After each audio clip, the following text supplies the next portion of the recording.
Let's see. Okay, well, welcome. Thanks for joining us tonight. Just a little bit of background about, what I'm doing and what we're doing. We're working with low bandwidth up here out in the country, and the consequence of that is that trying to stream an entire live normal demo is pretty challenging. Instead, what I've done and been doing is to record clips of the parts that are important with regard to motion, and then still photos with the parts that don't require that, and we can talk around. So the audio will all be live. It'll be a voiceover. I'm here all the time. I didn't go away. And I think you'll find out it works. A couple of other things is that in a normal demonstration, you're limited by the physical space you're in, and also by the time elements that are involved. If you got glue to dry or finishes or other things, or you really for a moment need a bandsaw or you need a drill press, you don't normally drag those to a meeting, and certainly even at symposiums you don't have those. So the good thing about doing it in a shop is that we can incorporate those things. Also, processes that would take more than a 1 hour, 90-minute demo can readily be done by cutting out the parts that are routine and boring and just focusing on the essential elements. So that's the way this is going to run. You can, at any time, ask a question. Happy for that. You can, I believe, if you go over and look at the mute on what normally is probably the bottom of your screen, you can unmute yourself. There's a way to do it with your space bar too, or you can go to the chat screen. So with that, we're going to share screen and get off and running. For the one that was interested, a shout out a little bit to Amazon. 2 reasons. One, I own their stock, and every day I'm very thankful. But beyond that, I have ordered, probably 50 different items from Amazon, maybe 60 or 70, and returned at least half of them, all free going back. Cameras, switchers, capture cards, extension cables, power booster cables, you name it. This business of figuring out how to integrate all of this stuff to do online demos is far from simple, and there's no real guidebook. And you're tying together all sorts of different systems. So Zoom is the one sort of universal, and that's very helpful. So, and anybody has questions about that, I'm happy to, talk to them offline about, my journey on that so far. Far from complete at the moment, but it's coming. Okay, so I'm going to share screen, and with luck, there we go. All right.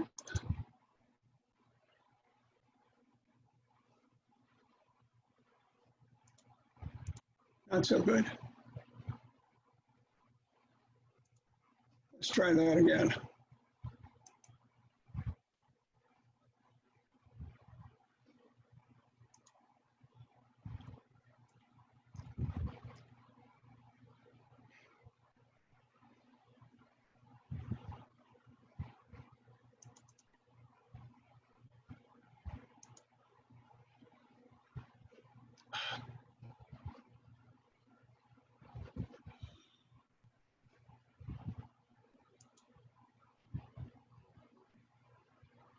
Well, it's going to be a short night. Let's one more time.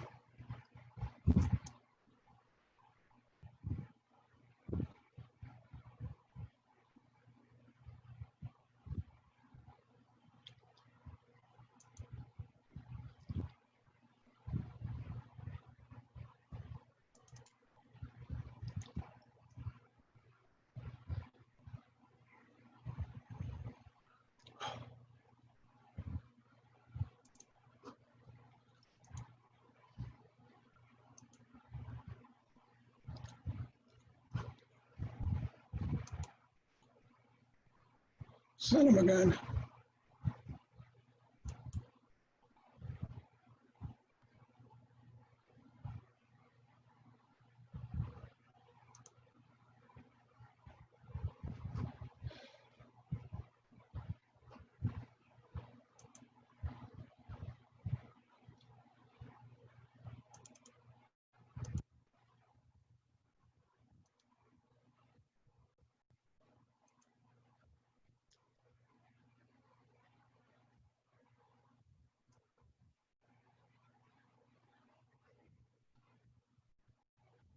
Well, I'm glad you guys are, no, muted. I can't hear anybody cursing so far.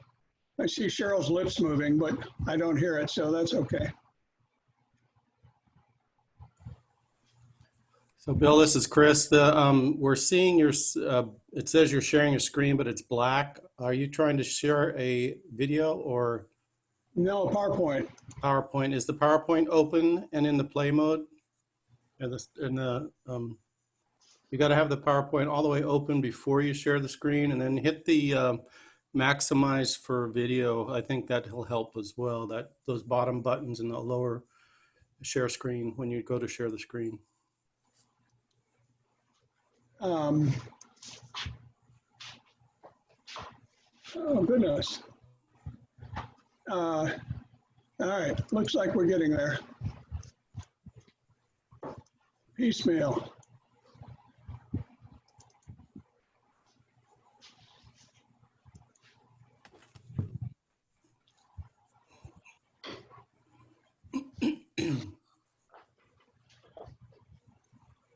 Okay, I say we start a drinking game. Every time Bill tries to share content and it doesn't work, take a swig. I like the way you think, Cheryl.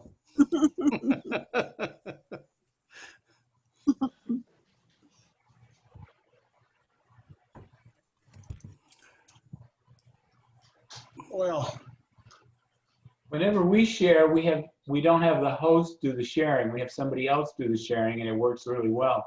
Could that be part of the problem? No, it shouldn't make a difference, actually. no, this has worked fine multiple times. Why we're not tonight, I don't know what's going on.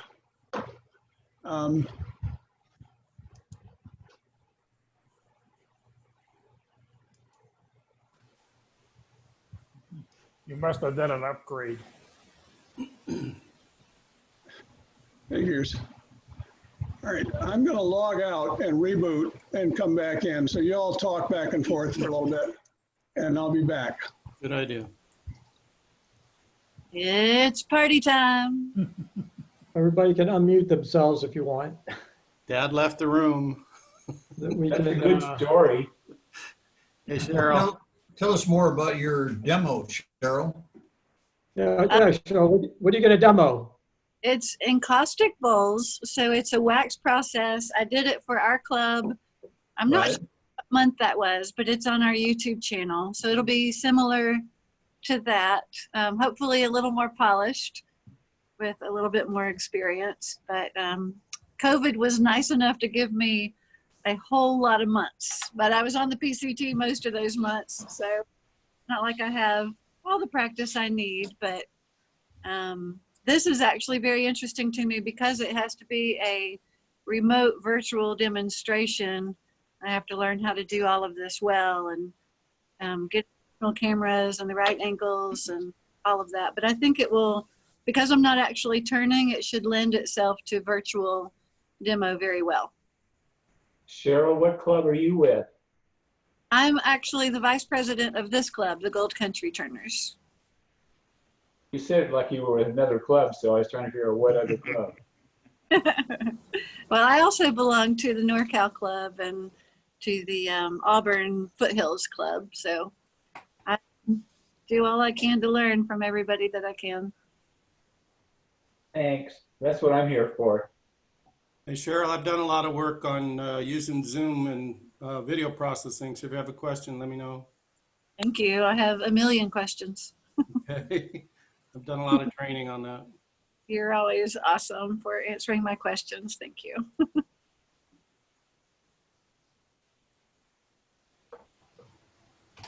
Are you going to do different camera views? You have more than one camera at a time?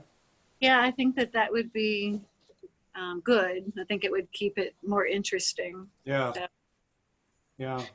and I've learned a few new techniques just through trial and error and experimenting that I'm really excited to share. So I think it will be a very different demo from the one that I already gave. So I hope everybody. So you are recording it all in your shop? Is that your at home? Not in the shop, but in my art studio. Yeah, I will be recording it at home. Yes. Okay. Yes. In your art studio. Wow. Ooh, which I have to tell you, that's really glorified. It is a farmer horseshoeing shed. It's just nothing but one of those tough sheds. And we go out and put paneling in. So now I can call it my art studio. All right. Sounds much You have your turning studio also. No, that's a shop. Let's get it straight. No reprimands now. I'm too old So for you that. have a shop and a she shed. Yeah, well, my husband says I also own the garage since I have logs, English walnut logs that have laid in there for months, and my bandsaw. All of that's in the garage. So now that COVID has hit and he has to work from home, he's managed to take one tiny corner of the living room, but I get everything else. Sounds like you have that well worked out. I don't That's make the really spread out when you're on the trail. Yeah. The trail was so fun. I would love to share that experience sometime. It was a great year to do it. Very few hikers out there, so it was very primitive and deeply personal and wonderful. Carol, what trail was that? My first rattlesnake the first day, and I was all by myself. So it was the Pacific Crest Trail. So I hiked 213 miles of it. Ah, What part, Cheryl?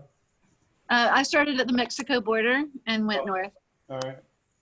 You gonna do the next section later? Yes. Nice. Yeah, I thought maybe I would make it to Canada this year, but it turns out I'm a section hiker. I think that's smarter, actually. That's a tough trail. That Yeah. sounds more fun. Well, it turned- about 5 days on the trail at a time. That's you know, more reasonable. It was Go home, so, take a shower. it gets in your, I mean, honestly, the second you get home and you're well rested, all of the reasons that you came up with why you wanted to go home, you're ready to go back. You're just ready to be back under the stars and camping and few responsibilities. And Tom, So they- wouldn't you love to be up there right now with that comet going by? yeah, I went to Big Sur this past weekend to try to shoot the comet from there. Uh-huh. Comet photos from my backyard, and I wanted to have a beautiful backdrop. So I went to the ocean. And what is Big Sur famous for? Fog? Fog.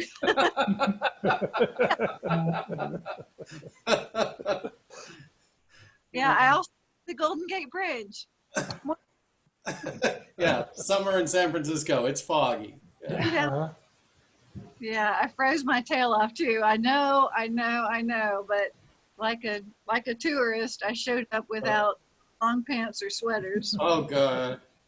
Can't tell you how many people I've told in the summer, we're going to San Francisco, grab a jacket. And they're like, oh, no, it's 90 degrees. Yeah. No. No, it's high I of kept- 65. I'm sorry, Edson, what did you say? Is that a high of 65? Exactly. I think we With lost wind and Bill. fog and- Bill's back. Is he? Are we back, Bill? I've covered the PCT, encaustic bowls, cheering sheep, and I drank a beer. So There we go. All right. All right. Years ago, there was a, never mind, I won't tell that story. I think we're going to be off and running now.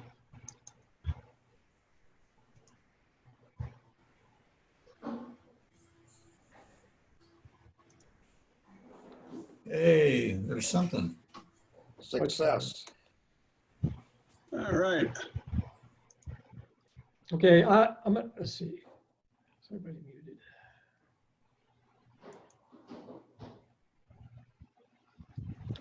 Okay.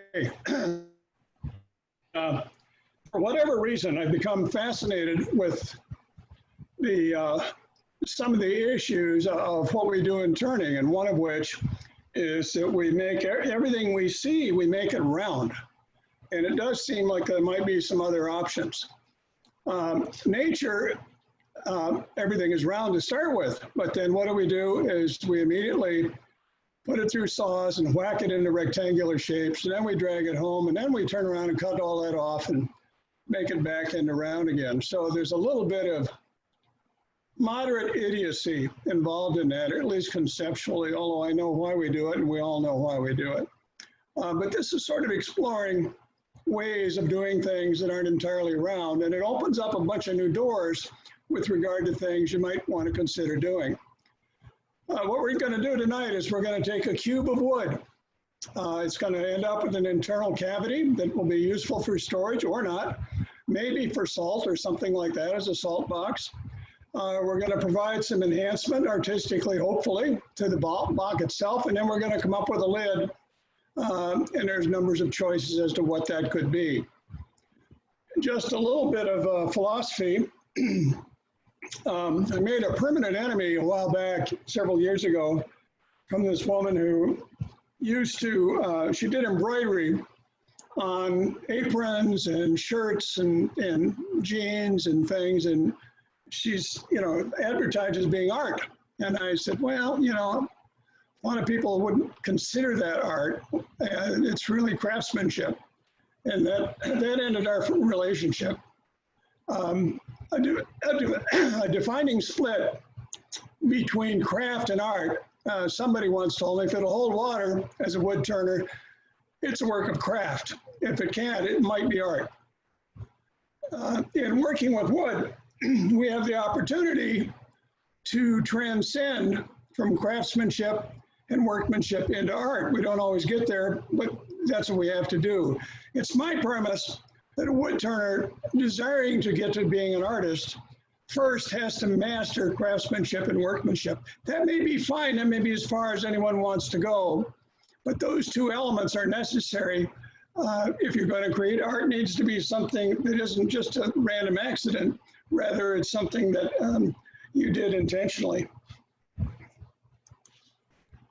So, let me grab my water in a second. Questions are, if it's useful, can it be art? Is it truly art? Can it be useful? One of the things to appreciate is that if you rethink a little bit about what we're doing, wood turning is sculpture.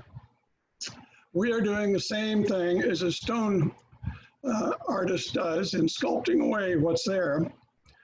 Take away the excess to reveal what we intend it to be. We should be employing craftsmanship and workmanship to get there. And we hope that ultimately it's artful. But craftsmanship and workmanship are our starting goals. Just of interest, on the right are a couple of Danish journeymen. In the ancient tradition in Europe was that after the apprenticeship, apprentices had to go on their journey, the Wanderjahr. And that was going from one master to another. The masters had to provide housing and food and so forth, and they worked for them. And it was to learn by copying and duplicating what the master was doing as a part of the journey. It's not the end. So the Mona Lisa is a work of art.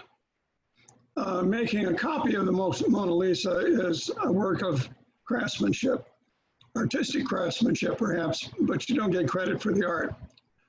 So why all that? Well, maybe this is a little bit of an introduction. Most of the time in wood turning, we tend to sort of copy what we saw at the symposium or the demo or in a YouTube or in our other things. And we do, I don't know how many natural edge bowls I've done.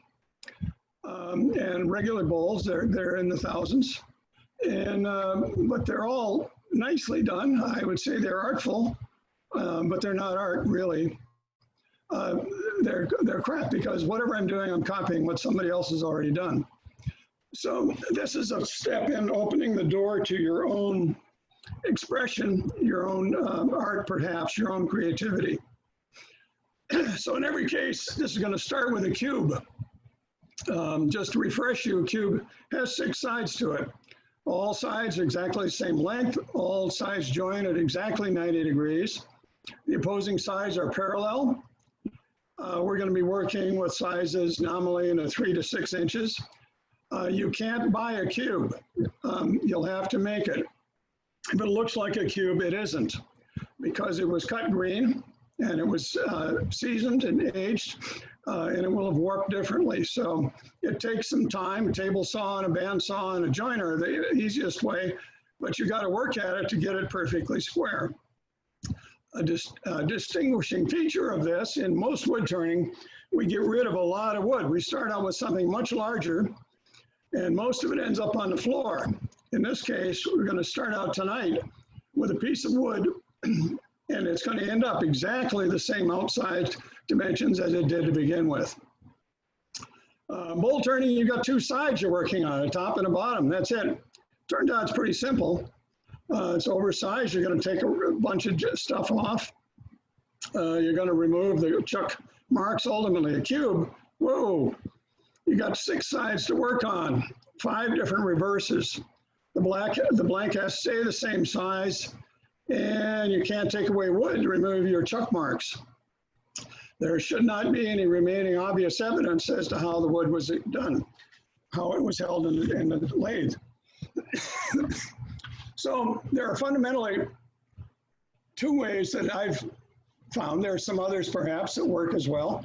Leave it to you, but either using extended chuck jaw chucks or screw chucks.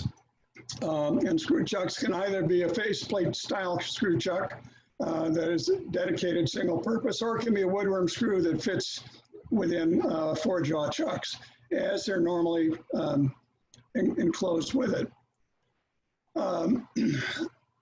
To keep from making marks, extended jaw chuck requires making 4 little corner braces, which we'll show you to secure the wood without marking. The size of the chuck jaws determines the size of the cube that you can handle and make. If you're going to do a wide range of different sizes of cubes, you end up needing quite a few different sizes of chuck jaws. An advantage is that all 6 sides of the box can be gripped and turned with the extended jaws. Screw chuck can be used on most sizes of cubes. It's easier on the larger ones, 4 inches or above. The screw chuck itself will hold 3 sides, and then the other 3 sides will be gripped by the chuck jaws expanding into turn holes or into mortises that you're going to make. Importantly, the size of the chuck jaws will determine the size of holes in the sides and cavity, and you'll see what that means in a minute.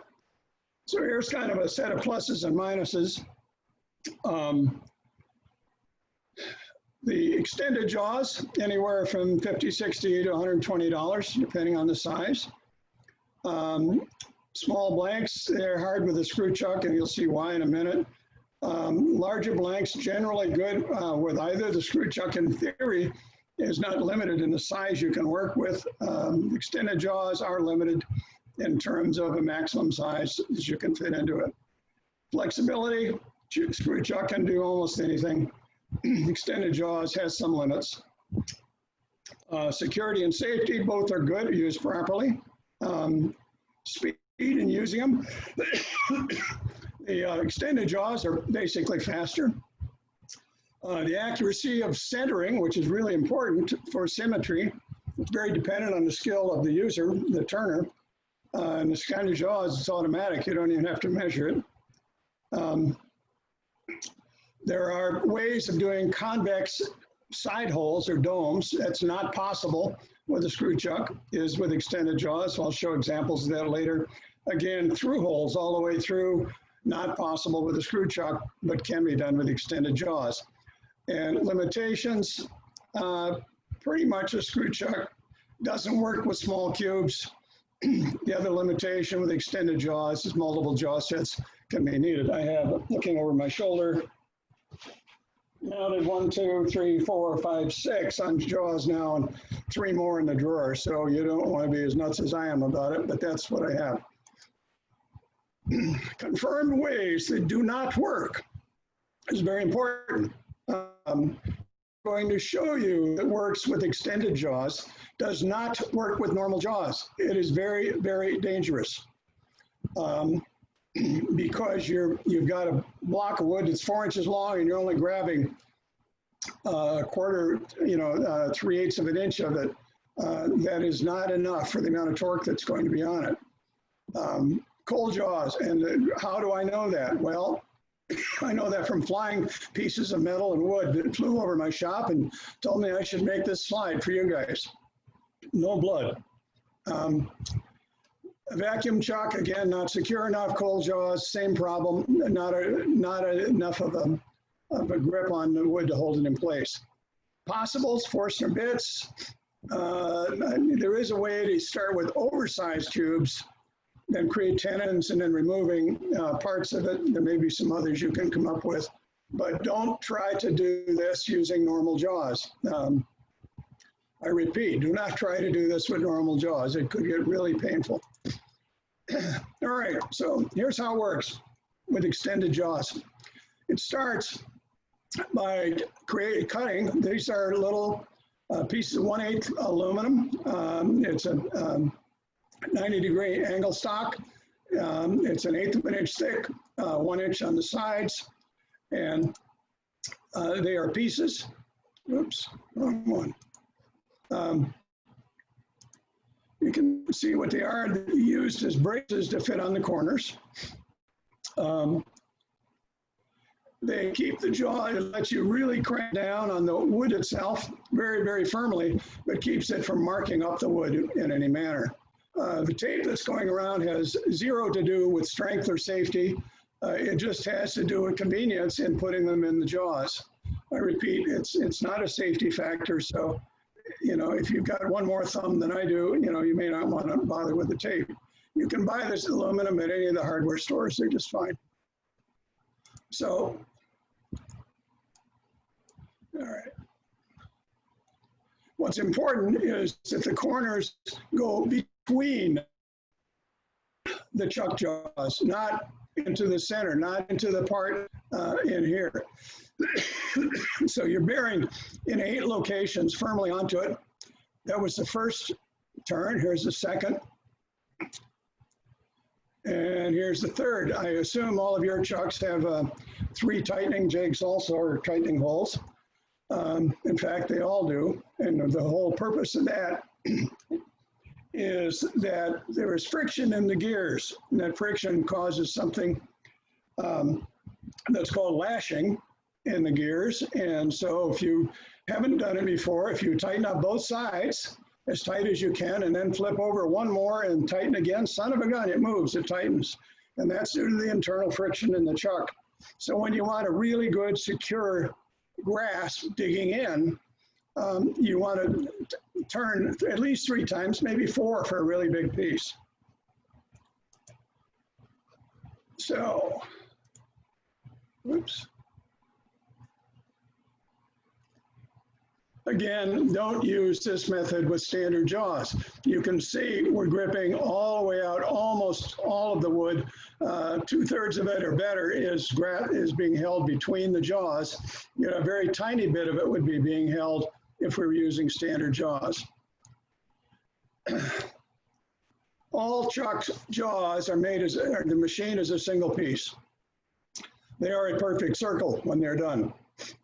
They are then cut apart, and depending on the manufacturer, by a saw that cuts from 1/8 to 1/16 of an inch through it.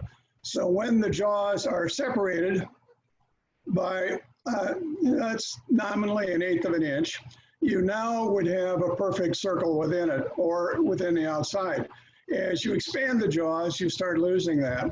As you expand them, you're only contacting on a compression in the corners, on an expansion only in the single point out here.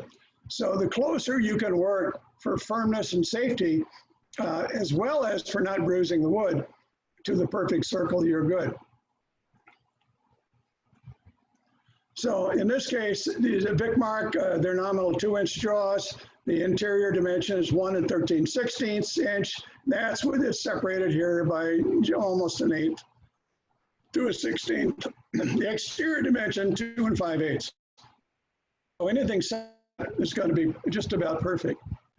Okay, number 1 we're going to do is the bottom of our box to start with. It can be decorated with rings, can be embellished, but it's a mortise when it's done.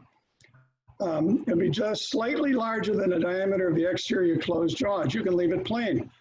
The mortise is not required if we're doing it using extended jaws. But in this demo, you're going to see me put a mortise in because you wouldn't need it if you're using the screw chuck.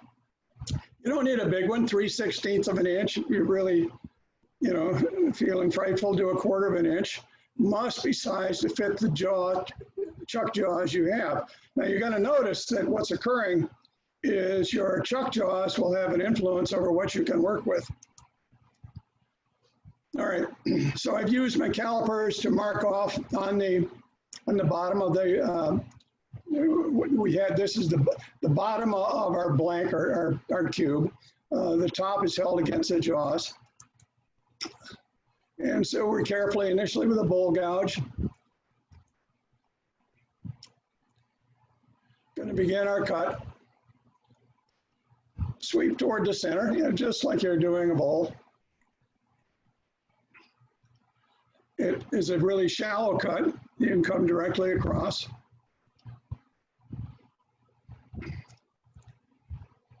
And that's a good way to get started with it. Now, the problem with the bowl gouge is you can't really make a good tenon with a bowl gouge because of its nose shape, or at least the way I grind them. So in that case, I go to my favorite negative rake scraper, which is here. On the right, otherwise known as a skew. A skew becomes an excellent negative rake scraper just by itself in the way it's normally sharpened, or if you want to put a little more burr on it, use a diamond hone to turn up a little bit of an edge. You look at the nice size shavings that are coming off with it. Most people think of a skew as basically having one cutting surface or two, depending on which way it's flipped. Actually, it's got two more, a total of 4, properly ground. If you look on the side, downhill side of the skew, you'll see it's rounded when it comes back on the screen here, and you see the round edge that's there. Well, a proper line in a screw for use in this way is going to have a flat top edge on the narrow pointy end. And you can see I've had to grind this one back. If you order any with a Richard Raffin grind, that's the way they'll come. Now the reason for that, let me see if I can back that up a little bit and pause it for just a second, right there. Okay.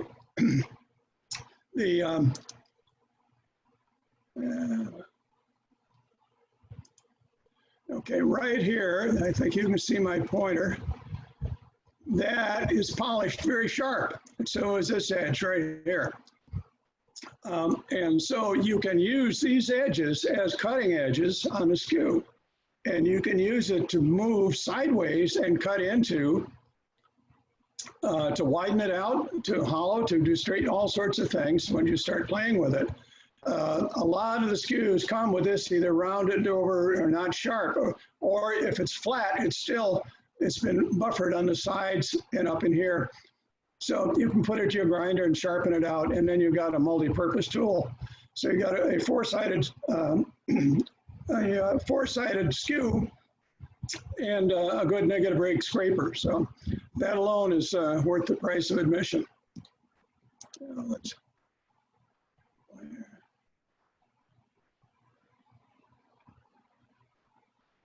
Okay. All right. So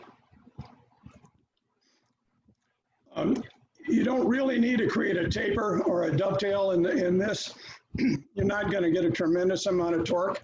If you look carefully, you can see as that cuts in, it's cutting on the side of that angle that I just showed you.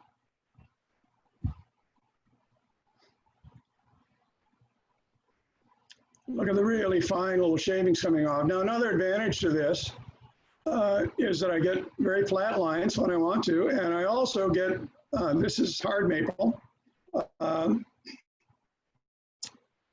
almost no sanding at all required. Sanding one can do by mastering the cutting, the better off we are from my point of view. One of the things that can be done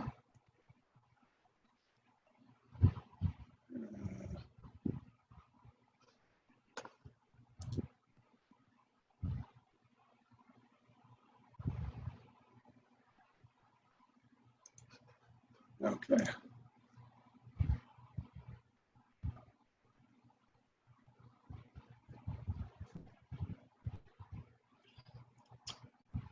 If you'd like to do some embellishing with a star wheel or any of that type of occurrence, that works best in end grain.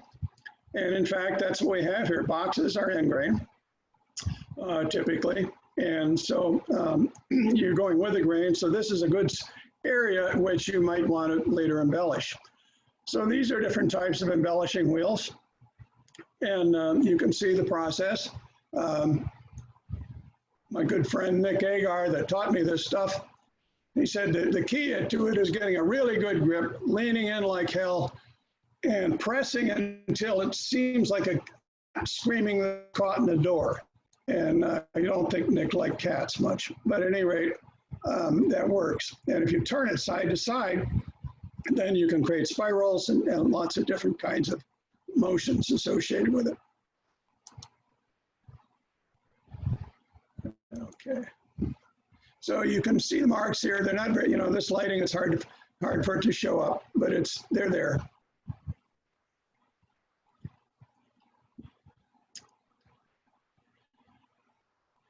So we just now have taken, and with the metal corner braces still in place, all we did is loosen the jaws. We have flipped this around, so now we're looking at the top of the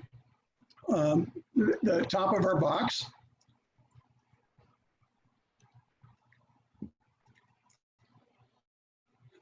The part that's going to hold down the center ultimately, that is the interior of the box. So I'm just making a little bit of a divot in here at the moment. For a long time, I've practiced using a drill bit held by hand as a depth drill. I've already measured how deep I want it to be, and that little piece of masking tape marks it. This way pretty much guarantees you're not going to deal with funnels. It's almost foolproof. The only problem is occasionally fools keep getting smarter about how they do things, so it's not entirely. But it makes it easier, frankly, for the most part, for a bowl, any kind of hollow vessel, because you've got something to go to steer to. And that last little puddle, little pimple in the center is always difficult to remove. So this is it then done. And now basically we're going to hollow just like we were doing a bowl, except it's got sort of longish sheet. So it's using a 3/8 inch English style bowl gouge. My bowl gouges are all long wing, Ellsworth grind or Celtic grind or Irish grind, as you want to say, whichever. So this is kind of roughing it out in here.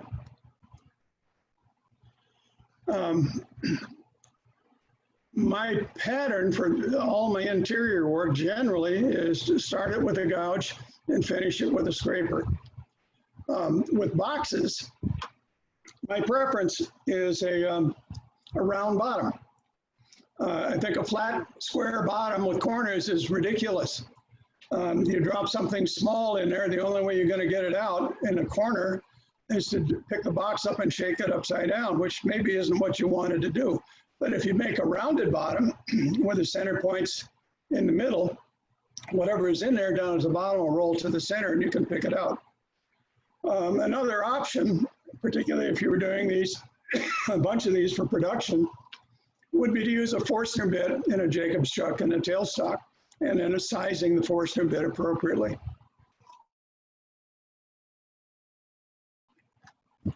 So I with a scraper. This is the only problem with scrapers is that you need a number of them of different radii because in order to fit what you're doing down there, they're not as friendly in terms of multiple purposes as a single tool having multiple purposes as the gouges are. One of the things with the scraper in the bottom, it should be resting flat on the tool rest. As you come up the side, if you notice, you'll see it again here. If you rotate it upward a little bit, up to 45 degrees, it cuts better. on the sides. The the other thing about scrapers is the scraper always, it's the one tool that it either should be level when it's the cutting edge is on the center point, or the back end of the handle should be elevated for safety purposes. So again, we don't need to do this. What I'm doing right now, if we were using the metal braces, but I'm assuming most of you aren't going to do it this way. So at this point where we've hollowed out the center, we would turn it around and use that center then in order to finish out the bottom if we needed to. So it's being held in the center. So we now can flip this around from either direction, either in the tenon on the bottom or into the the mortise on the bottom, or the mortise that's on the other side, that's on the top side. So now we got top and bottom done. We only got 4 sides to go. So now we're going to switch to showing you with the screw chucks how to do it. One thing about screw chucks is that the greater the diameter across here, the greater the holding power. What the threaded rod is doing is pulling it back against this, but any torque is determined by the pressure against the outside ring. Now, woodworm screw held in a 4-jaw chuck obviously has chuck jaws out here, so it works okay too. However, woodworm screws have the advantage of being free because they come with your jaws. However, it's not uncommon. It takes a little bit of finesse and messing with them in order to get a secure lock on, and then the jaws have to bite into them. And in my classes I teach, many times I have people using woodworm screws. I teach them how to use it, but probably half the time, initial attempts, they get loose. And so my preference, if you're going to do much, is to go with these, and they're much more reliable in that regard. But you can use either one. Just do it properly if you use the woodworm. Okay, now don't get excited about lines and math and all that happy stuff here. But here's our cube. And I've labeled it with 6 sides. All right.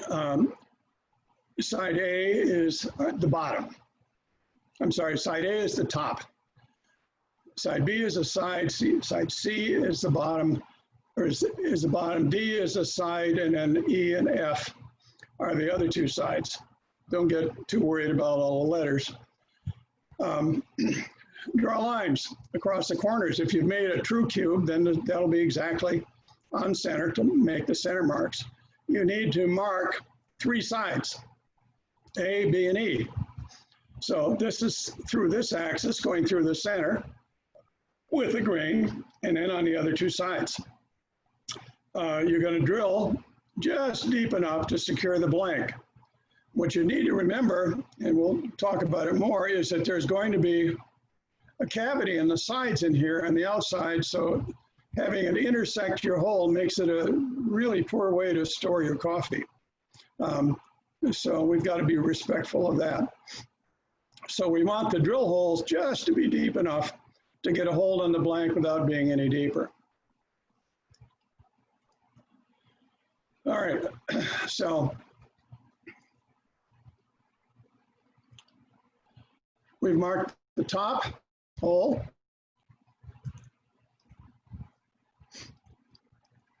That is going to go down the center. If you ever run across with these, by the way, anywhere, these are really handy, 45-degree.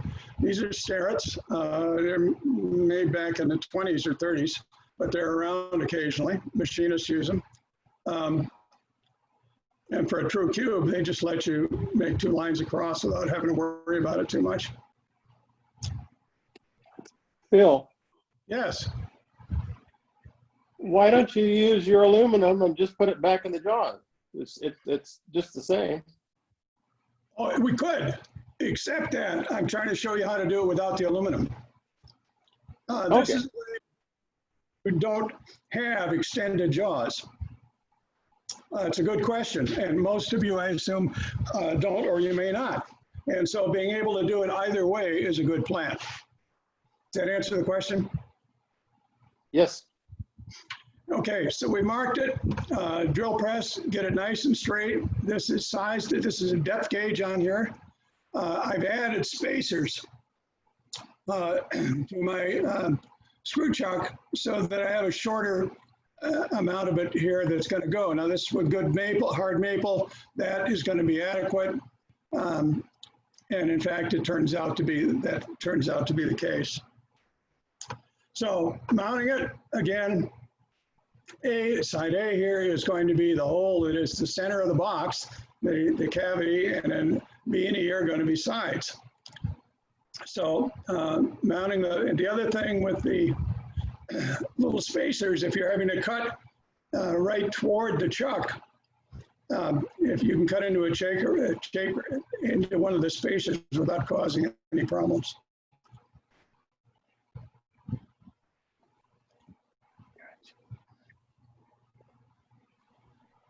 For those of you who know I'm left-handed, you can amaze at my right-handed dexterity. I had to practice for days.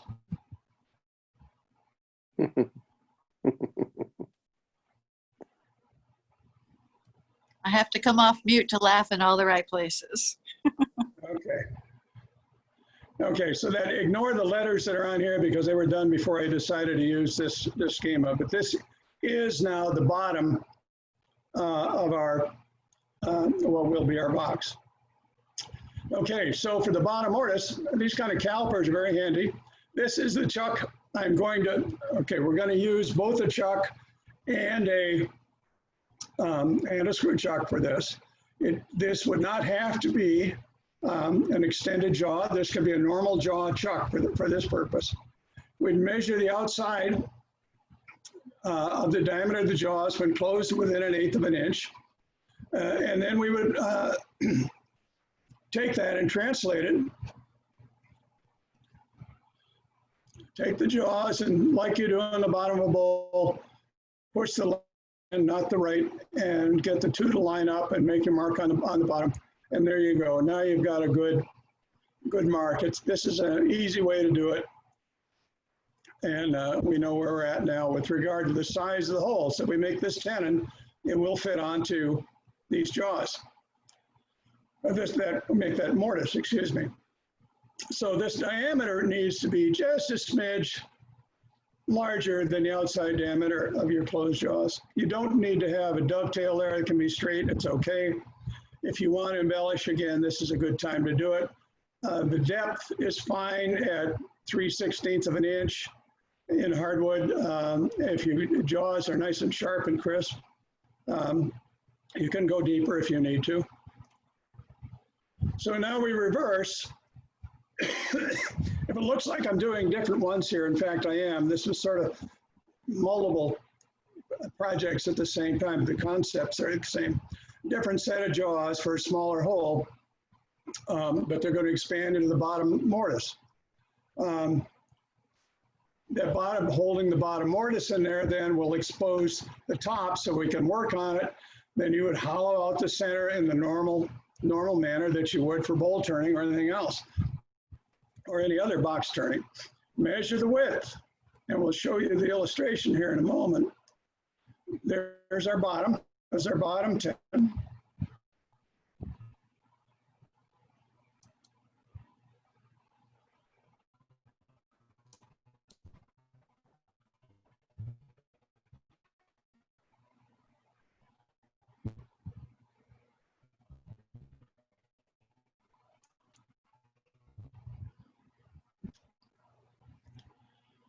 Okay, so following our normal practice, like we did before, we're going to start out using a bowl gouge and then using so this is the second one we're doing here. There's an illustration.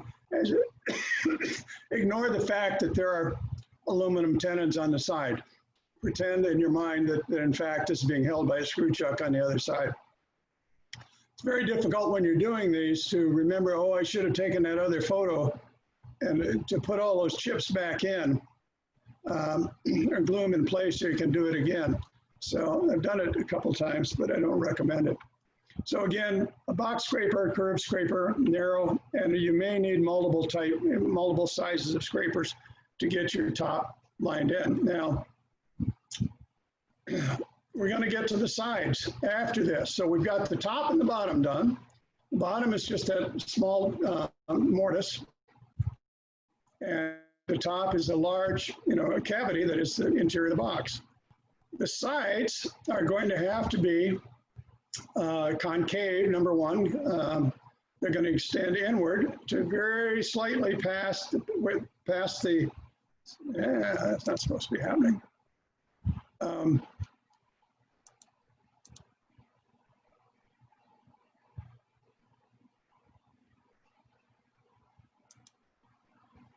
Give me a sec. There we go. All right.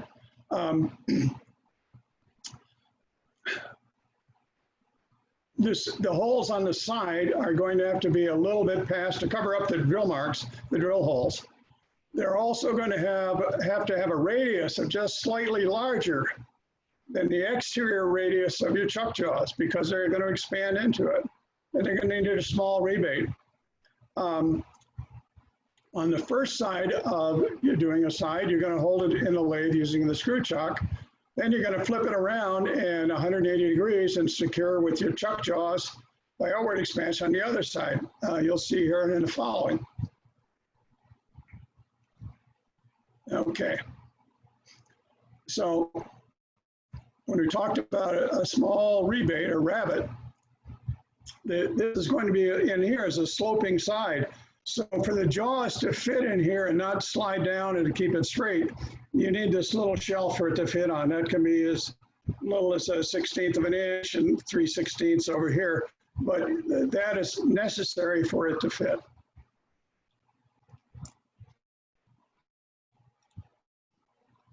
So again, we're measuring the size of this using the calipers.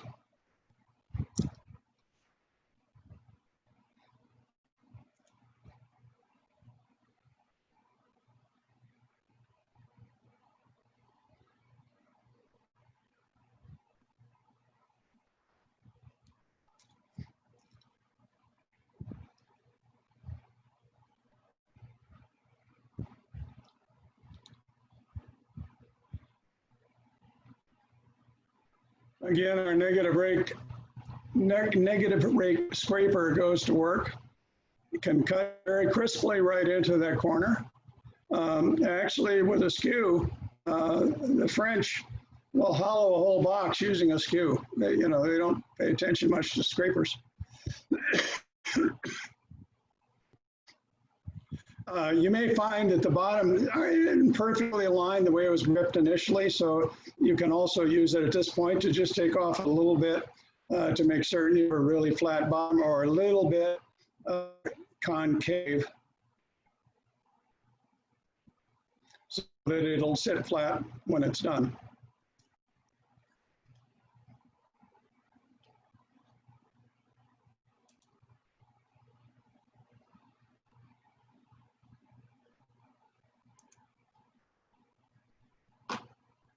And you can see in there, where we're at in that regard. Okay.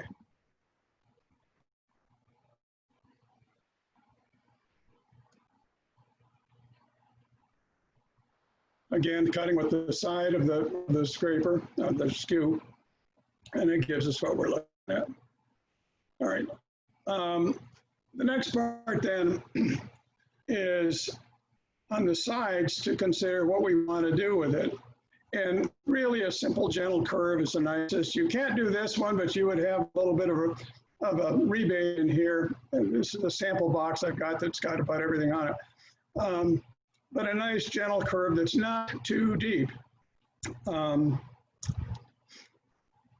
I repeat that and we'll see, okay. So we're dealing, basically we got a 6-sided deal to deal with. We're dealt with 2 of them. We're now into the first of the second one. Of the third, I'm going to show you, I've already done parts of these. There is that's on one of the sides, on the other side. Now we're flipping it around into the chuck jaws. There's top, there's the bait on it.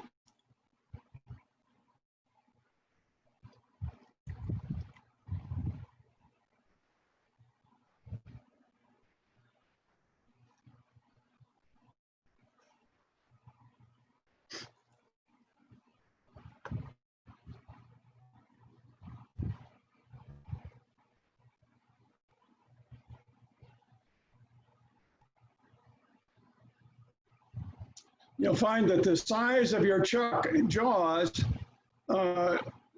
basically defines everything you're going to do with regard to these.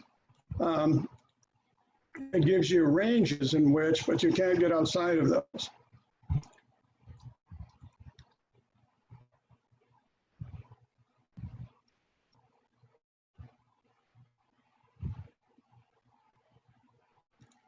In this case, we're using a box scraper. Box scrapers, if you haven't worked with one, are different from a regular scraper in that they're flat on the top at about a 30-degree angle on the cutting edge. And then also, let me see if I can stop this. Okay, up on this side of the tool, back up in here, it's ground back at a 30-degree angle also. So you can use this straight edge when once reaching down into a box to clean up the outside edges of it as well. This is not a 90-degree angle. It's about 10 degrees off, pointing toward the center. This can give you very, very fine, nice shavings as well.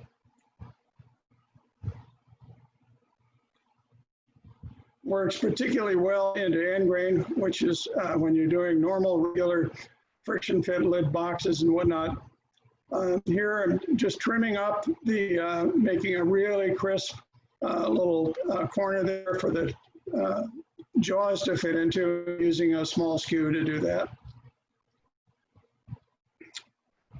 Now on the sides in this, I decided I wanted to have a little embellishment. This is a bead cutter.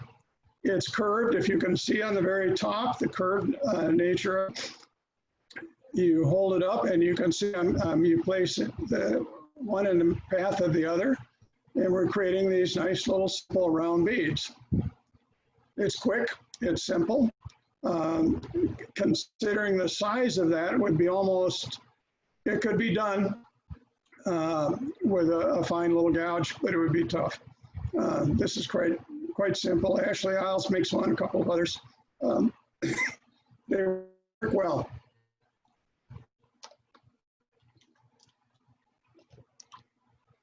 So there we've got a set of beads. While we're there, we'll do a little bit of sanding just to take off any fuzz. With this kind of thing, you can get little fuzz characters down in the grooves that are from this, it's basically a scraper we were just using. Makes it looks, the way the light's working, just convex there. A brass brush or stainless steel brush or something to get in there is also very good to clean that out. And leave it so you basically don't have anything else to do there. It softens all those edges a little bit and we're good to go.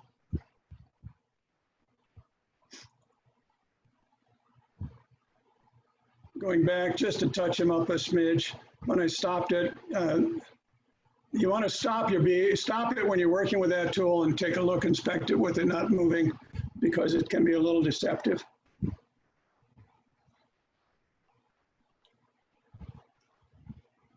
So off it comes. That was it.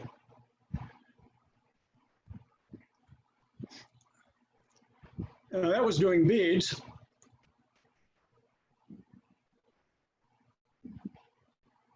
I'm going to move this along a little bit. We're doing the same thing here we just did before.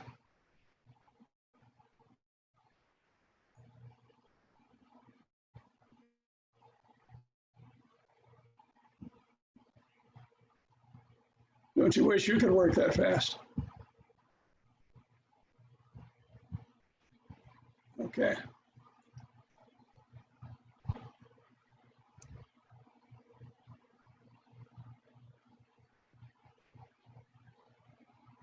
Okay, now this is a very small little, I think it's a 3/8 of an inch across this that I ground from another old tool.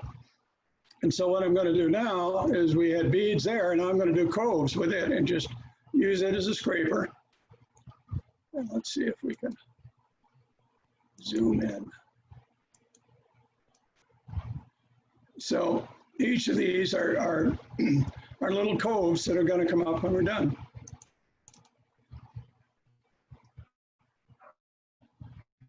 If you're doing this in either beads or the cove, start at the outside edge. It doesn't matter how close you get here, but it looks a little funny if you start here and work backwards, which it can come out kind of wrong and look unbalanced. Again, same thing, stop and check and see, you know, what your progress has been with it. Clean it up. Those little brushes, if you haven't found them around, they're used by welders. Or, you can buy packets of them through Amazon for nearly nothing.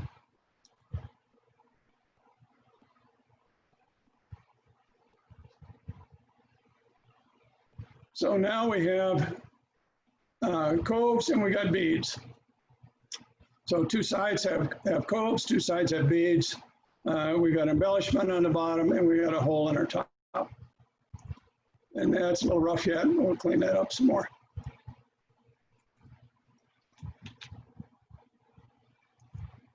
Are there any questions at this point?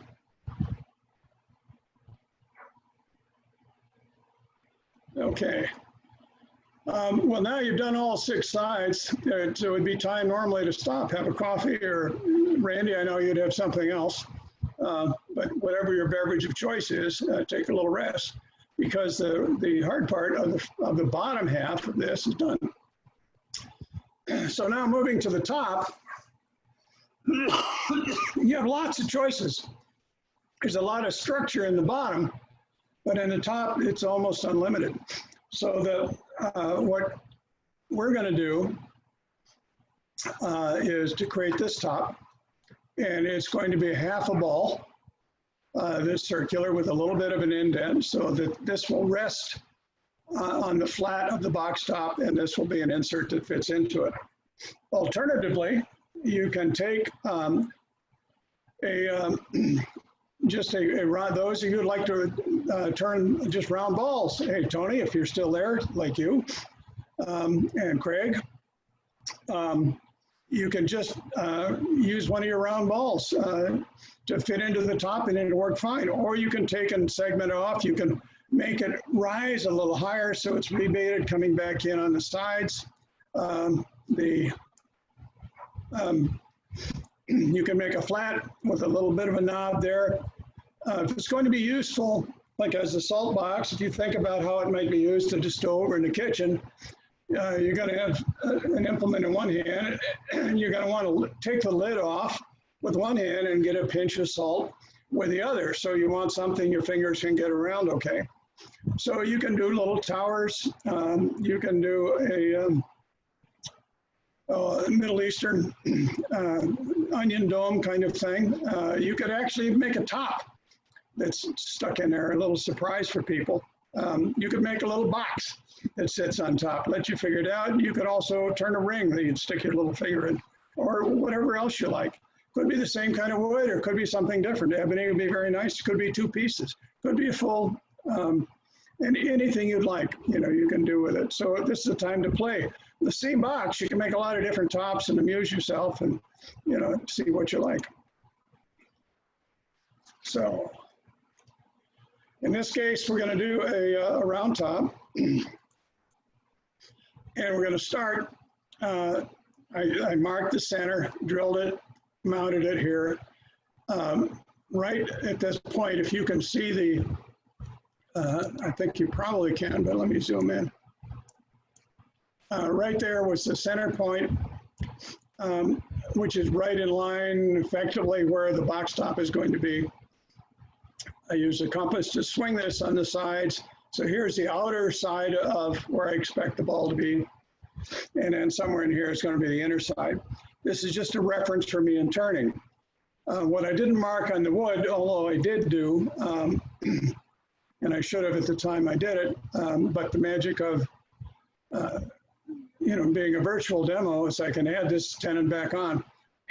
So you need to leave, you can turn all of this, but you need to leave this little tenon sticking out or even longer because we're going to need that in order to hollow the inside.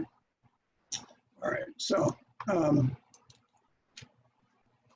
right, so that's ready to go.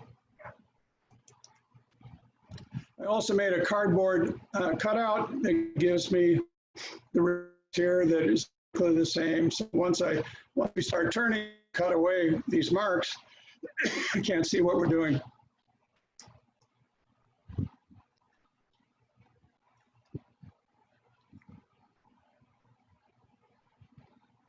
It's very easy at this point. Your eyes will deceive you because you have these corners flying around. It's very easy to take off too much.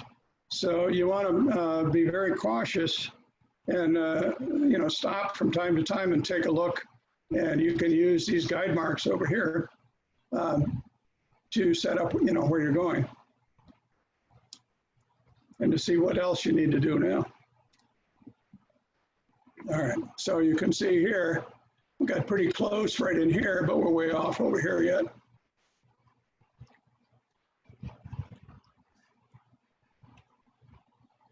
We're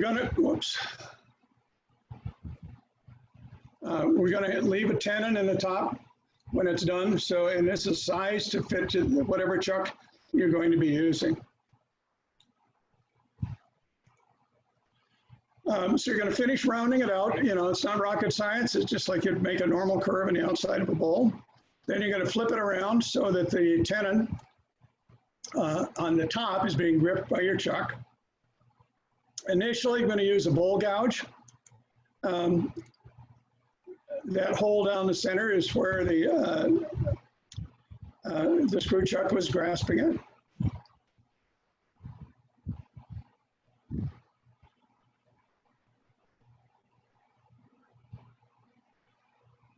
Same old, same old. The tool angle is way around to make your cut in to start with. You need to be very cautious in here to make certain that you're not making it, you're not messing with the dimensions because your dimensions here are governed by the hole in that you have in the top of your block, of the bottom block. So starting it with the bowl gouge, then onward to the scraper again, round nose scraper. And we're trying to parallel essentially the sides of the top. It's just all it's going to do is make it lighter.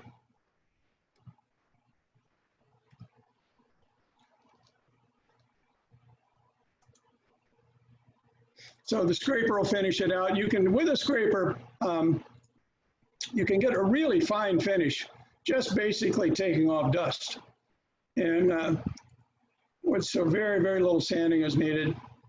You can also use a little more pressure and a bigger hook on the, when you sharpen it, and you can take off really massive amounts of wood all at the same time. So it's an undersung tool. Richard Raffin did a really nice article about the use of scrapers, and he's used them forever. I spent on multiple occasions time with David Ellsworth, and he was busy all the way bottom of the bowl. And he said, well, Bill, you're not using the gouge the right way. And I said, sorry, David, but Richard got to me first before you did. So he accepted that. Okay, so now we've got it smoothed out. We would sand that. So now we're going to flip it around. Now, because I've got this rebate, let me back that up. I can stop it. All right, right there. All right. I have a choice with this. I can grip on the outside, or I could expand into the inside with the chuck. Either way. Gripping either way, this is fairly thin, so you want to do so gingerly and with not applying a lot of pressure. It's a little easier to line it up if you're doing it on the outside, which is what I've done. And it's also dependent on your chuck size that you have available.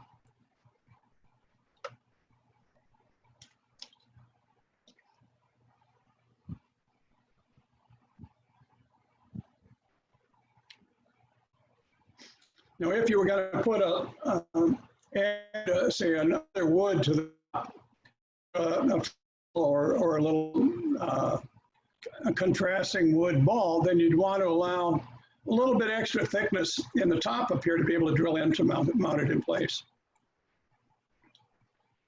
So either bowl gouge or spindle gouge, either one.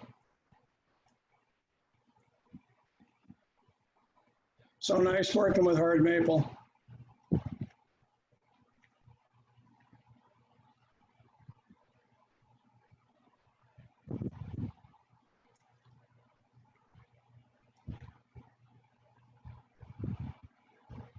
Interesting story. This is actually, I said it was Eastern, it's not, it's from the Oregon coast.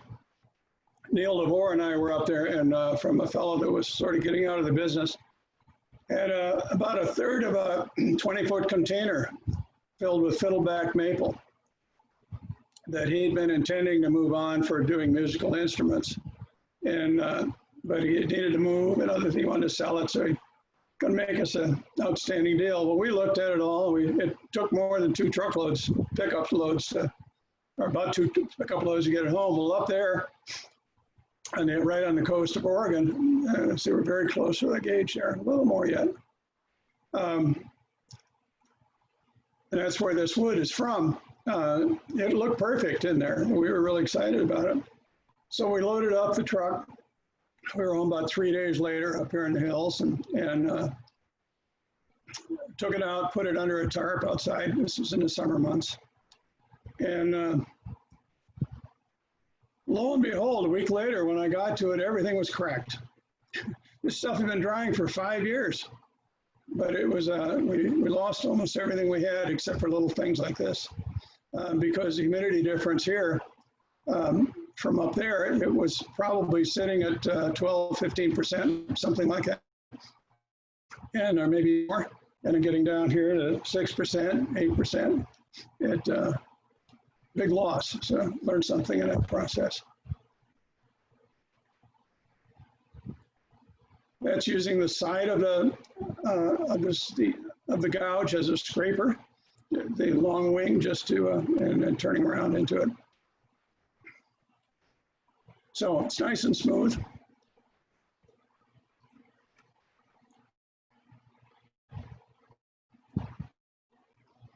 Assuming we made nice and clean cuts, I'd sand it at this point, typically starting 180, 220, 320, 400, which I guess we just did. All right, so speed things along. This is an application, you can do whatever you want to, but I've become rather fond of Yorkshire grit. It is a beeswax,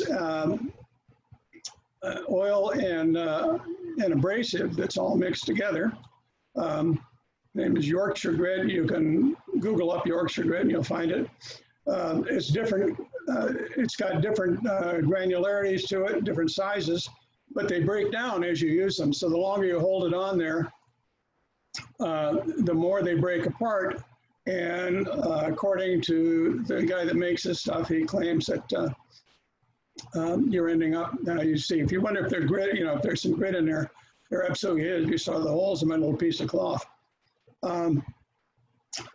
That you end up with a 600 or 800 finish. The grit, you know, really does a fine finishing job.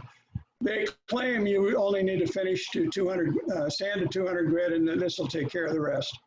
I've had good results with that on walnut. In this case, I decided to sand a little further.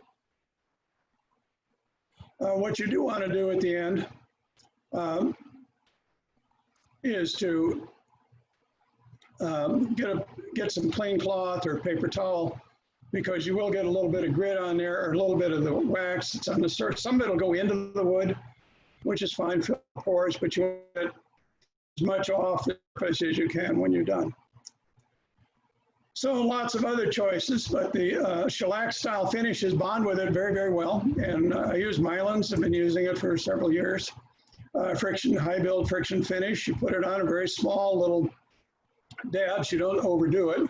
You initially wipe it on over the whole thing, and then turn it on, and basically kick it up as high as it'll go. And you put on 1 drop at a time on your pad, and it'll keep building. Don't overdo it. If you overdo, put too much on the pad, you'll get some streaking. Well, that's not fatal because you can take denatured alcohol, if you can find any anymore. Go to Reno, I guess you can get it, and wipe it off with that. There probably is something else that'll do it too, and then start over with it. Same thing is true with the Yorkshire grit. You can, once you get it started, run the speed up to the top, to 2,000, 2,500, 2,800. So the Mylons will build, give you a really nice high polish. You can keep adding coats and adding coats and adding coats. It's dry almost immediately, a tiny bit tacky, but off you go. So just as a comparison, when we're done, that was the sanded, here's finished with the Yorkshire grit, and here's with Mylons. All taken the same camera, same angle, and you can get an idea of the differences. So on the outside of the box, sanded by hand, this is going to be a utility piece in part. So you really want to round off all the edges and corners. The interior of it, the reason we're rounding off the edges is to make them they're very resistant to splinters and breaking if they're rounded slightly. If they're really sharp, then you get those things. On the interior, this particular one is going to be a salt box, actually, for my daughter. So this is getting 2 coats of wipe-on poly inside to seal it very nicely and seals it from salt or other spices. The exterior will get a generous coat of walnut oil, followed by a glossy finish or semi-gloss, whatever you'd like. Yeah. Backing up. Wipe-on poly, a Danish oil or water locks. I would not use lacquer. Lacquer can react to grease on your hands and whatnot if this is used in around a cooking environment, and the lacquer can turn gummy, but almost anything else. So there's our finale. We have our little box. We've got a lid for it. Just sitting there, it looks like it's built into it. We have beads over here. We've got coves over here. Nice little side. One of the things I noticed some time ago, this is rounded on the bottom. All of this is sitting elevated a little bit for the photo. You always want to round the bottom of anything you do. You don't want to leave it sharp. A box or anything that's sitting on a flat surface, if there's no shadow line, something looks wrong. Try it and you'll see. So that's always should be a part of it. Here's some other ideas to play with. These are going to be the next thing I'm going to do. You can do these very carefully, this convex sides, but they're going to have, you can't do them with the screw chuck. You'd have to do them with the aluminum angles. Same thing, aluminum angles to do this through thing works out here. Over here, we did this is kind of interesting. In this case, I've cut away all of in the center one here on the bottom, cut away all of the material, so we just have this standing ring around the outside, and a chuck can compress down onto that. Over here, this looks pretty difficult to do. This is a very simple concave curve inside here, but this is where using another tool comes into play, and I think there are some clues in saw marks right here. You can see passing us through the table saw afterwards cut off these rings on this side. So all I've left with was this pure inside. Then I had to adjust doing that using the fence on the table saw. So very useful in that regard. So these are all ideas to play with. You can also consider doing things that change the shape out here. You can see that you don't have a lot of room to goof around when that you've got to remember that your through hole is going through, and then you got another one over here. So you got to leave some room for sides. So you got to think in 3 dimensions or 6 here. So that's it. Thanks for joining us tonight. I'm right here. Stop the sharing or anybody's got any questions. Bill, there was one comment that was, the comment is, I'm worried about using water locks over walnut oil. Any hints or concerns? No, water locks itself is it's a blend that includes tung oil. And so, and tung oil and Walden oil are both hardening oils, and they should be fine. Okay, that's, Have I done it? Yes. I didn't have any problem. I haven't done it a lot, but you could also use tung oil.